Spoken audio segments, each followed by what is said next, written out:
Barakatha Yahweh, Barakatha Yahushua, Barakatha Yahweh, Barakatha Yahushua, Bahashem, Rakakwadash. The honors to the apostles, the elders. Salutations to you, sincere brothers. Teaching in truth and sincerity. Lesson will be entitled One Man versus a Camp. Lord will, you are edified. This video is inspired to promote spiritual awareness to younger Akim in regards to a brother that has been suspended or kicked out. Okay? Do not make fucking contact. Okay? Because at the end of the day, when it comes to a brother versus a camp, okay, that brother is going off. If that brother is suspended or has been kicked out, by default, that brother is going off. It's something that brother is doing that you are not aware of. Okay? Just because it's not announced, still move in the spirit. Okay? Move in the spirit. How can 2 or 3 witnesses be wrong? How can an entire fucking camp be wrong? It doesn't make sense.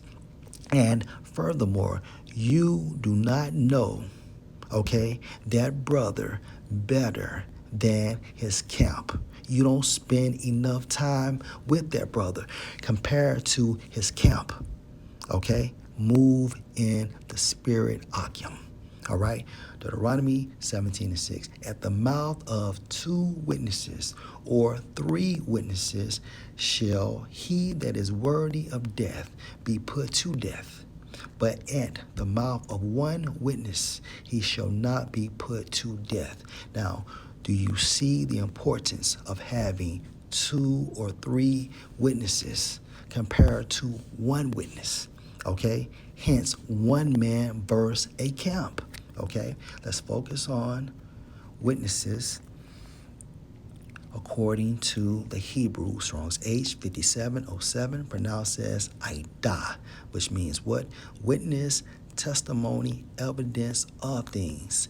And in regards to evidence of things which leads to that brother being suspended or kicked out, because you have 2 or 3 witnesses, or maybe just an entire camp saying the same thing.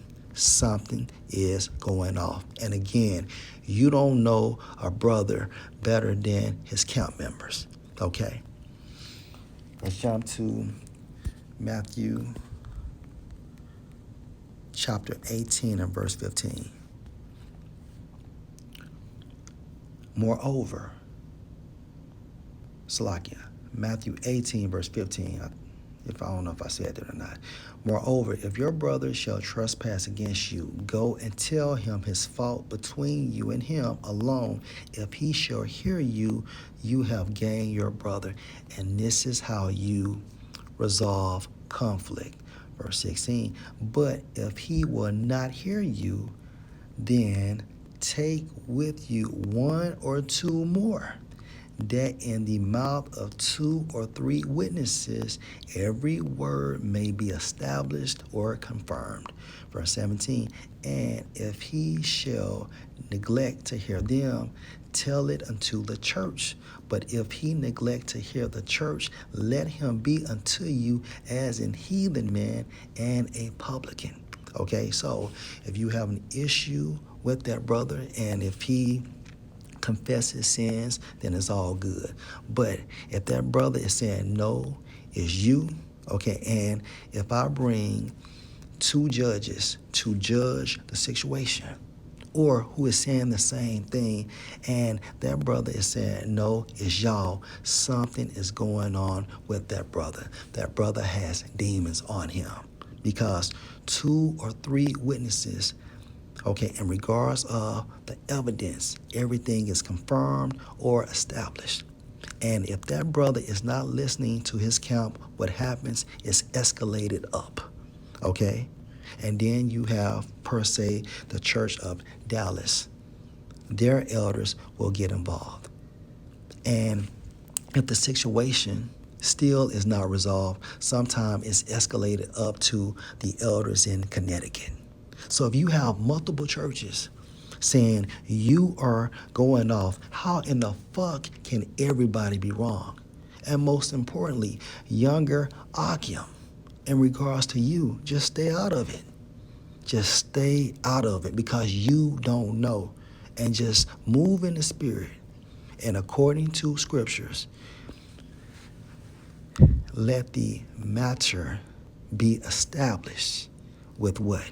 2 or 3 witnesses. Okay?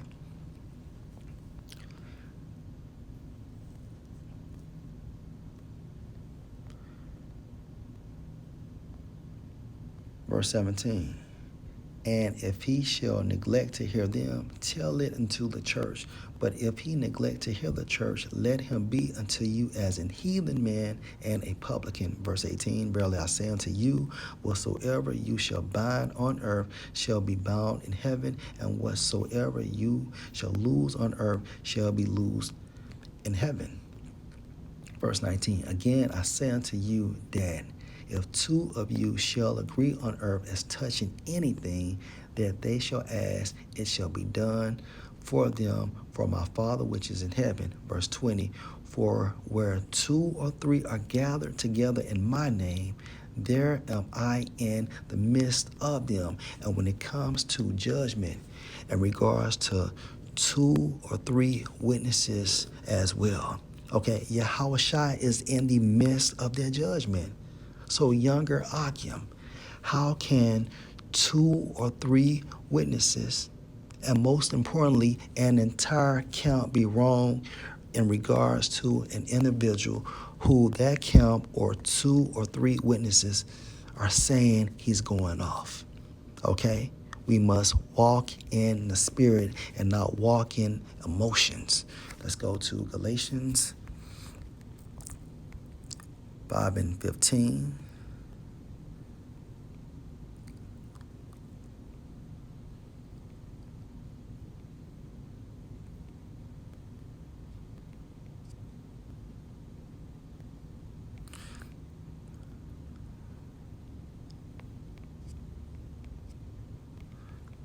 Okay. Galatians 5 and 16. Let me go up a little bit too. Okay. Galatians 5 and 16. This I say then, walk in the spirit, and you shall not fulfill the lust of the flesh. We must walk in the spirit. Okay. And when you investigate or analyze, well, not analyze, but when you investigate, walk, okay, according to the Greek, it means how Hebrews regulate our lifestyle. Okay, so we must remain spiritual, okay, and revert back to the law, statutes, and the commandments to the best of our abilities. Okay, move in the spirit and not in our emotions/feelings, because again, when it's one man versus an entire camp, how can the entire camp be wrong? Okay, and we saw the importance of having 2 or 3 witnesses. Lord, will you edify? Shalom.